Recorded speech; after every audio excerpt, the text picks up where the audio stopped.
Hi, I'm Jessica DeVault.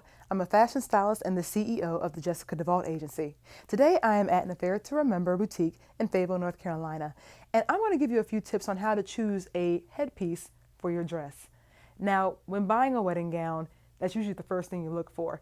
What's the best gown? What's the perfect gown? But once you found that, how do you pick a veil? Well, in this case, you need to keep four things in mind. You look for the style, the width, the length, and the color of the veil. Those are the four things you should always keep in mind when you're looking for that right headpiece.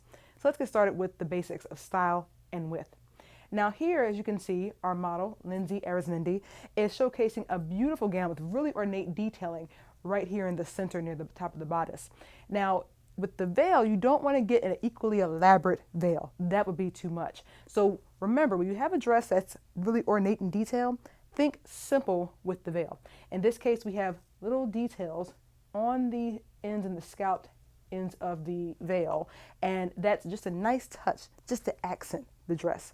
Also keep in mind that the width is very important. The width of a veil can range from 54 inches to 108 inches. So it depends on if you want to cover your shoulders, as this veil does here with Lindsay, or perhaps you want to just showcase your straps or your dress or the neckline. It would be best to have your veil a little bit shorter in width. In this case, we have a very long width with this particular veil, and she looks phenomenal in it. And again, my name is Jessica DeVault, and you can find me at jessicadevalt.com.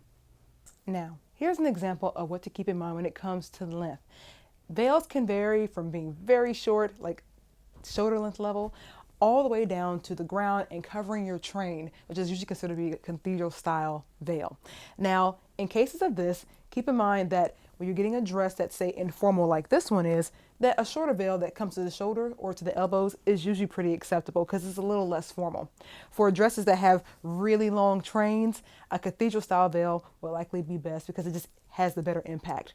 But most of all, always remember that your veil should never overshadow the dress. The details of the dress and the architecture of the dress should always be the focal point over anything else. And again, I am Jessica DeVault, and you can find me at jessicadevalt.com. Okay, so we've covered style, we've covered length, and we've covered width. Now, what happens when you don't want to wear a veil at all? Perhaps you just want to try an entirely different headpiece, like this fascinator that Lindsay has on. This is stylish, and it's very trendy. Plus, it goes with her dress, which is equally a showstopper all in its own right. Now, the last point that I want to make today is that make sure you understand when you're matching your veil or your headpiece with your dress, the color has to match as well.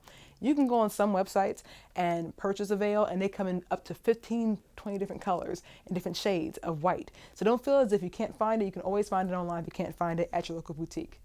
I'm Jessica DeVault, and you can find me at jessicadevalt.com.